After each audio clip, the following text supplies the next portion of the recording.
Hello YouTube, welcome back. This is part 5 of forging the Sutton Hoo cooking chain.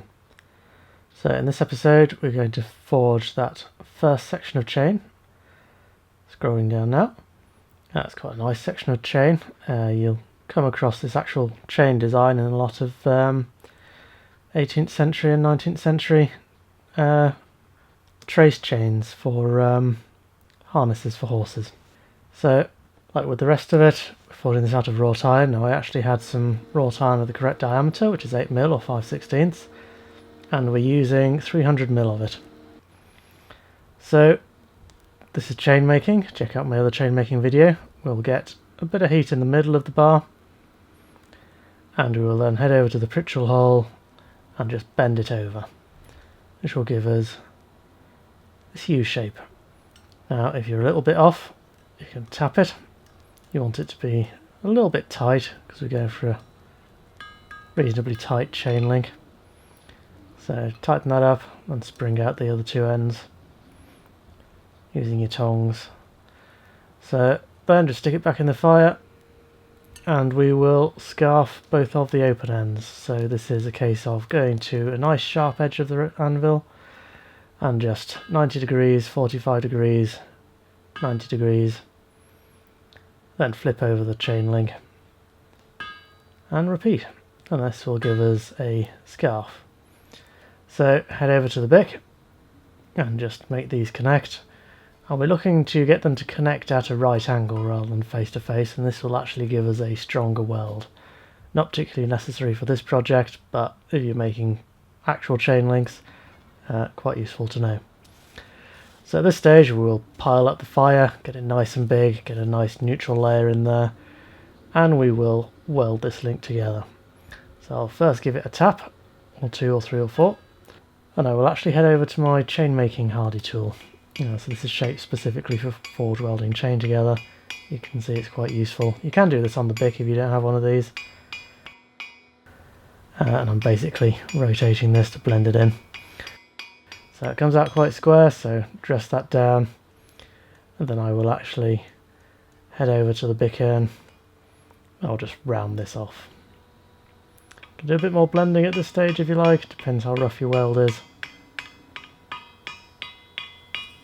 Basically get it nice and round.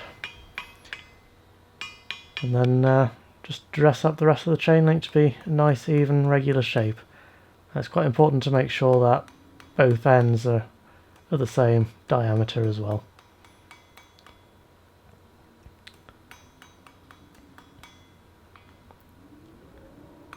So this can be done in a single heat. Most of the ones I did off camera were done in a single heat. So next thing to do is to head back to the bickern, and with your ball peen and a matching diameter section of the bickern, just turn this into a dicky bow or a figure of 8 or whatever you want to call it. So we have something like this, looks a bit like a spring clip. So with the dicky bow made, again on the bickern we will start rounding this, or we basically need to fold it over.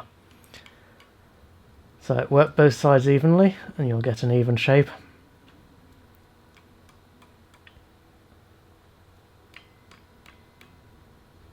Now this is the first link. Gets a bit more complicated after this one, because obviously you have to fit all of the others inside. So I'll just close that up. Sorry about this dragging along. I didn't quite know where to hold it with the tongs in order to keep it moving evenly. So here's the first link. You can see what it looks like. This is what an individual chain link of this style looks like. So for all subsequent ones, you want to get it to a half bent stage like this, and then the unwelded loop you want to flatten out a little bit, and this will allow you to feed it into the link above it, and you are basically threading these guys together. So at that stage, with a low fire, I will get a nice even heat in that bottom link. And you want the fire to be low so that you don't end up overheating one part of it whilst the other part of it is still cold. So at that stage, with the heat in there, you will finish closing that up as far as you can go. Not particularly easy. And then when you got it most of the way, finish closing it up on the face of the anvil by just tapping it shut.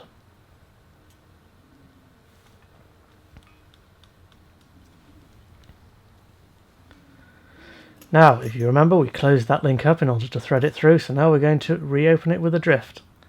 So I'm heading over to the hardy hole, and I'm literally just feeding that drift in through there. And it will get it out to, well, with the correct drift, it will get it out to the same size as the top one.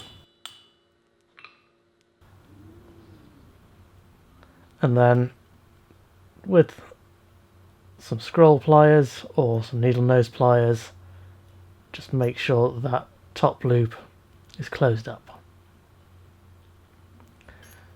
And at this stage you can head back to the bickern, and sitting the chain link on it you can do some dressing, make sure the loops are roughly the same size. The welded loop is actually slightly bigger than the unwelded loop, so that the drift can fit through it without catching. And then what you will do is you will go to the face of the anvil and you will just straighten out the curve out of the bottom section of the chain links.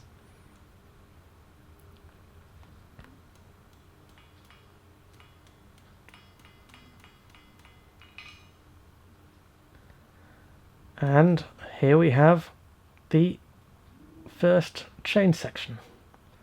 That looks quite smart. I'm quite pleased with this.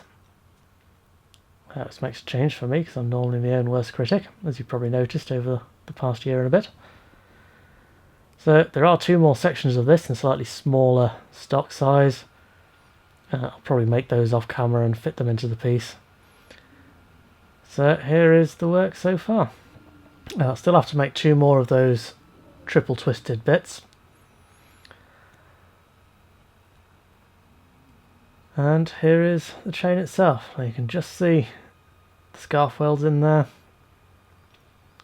Not too bothered about that. They're not particularly visible when you look at it as a whole, only when you look up close. So the links are regular sizes. All fits together rather nicely. So as you can see, this project's coming on quite well. Next episode we'll be doing that weird twisty bit. Probably has a technical name. I have no idea what it is. It's a decorative element. So, thanks for watching.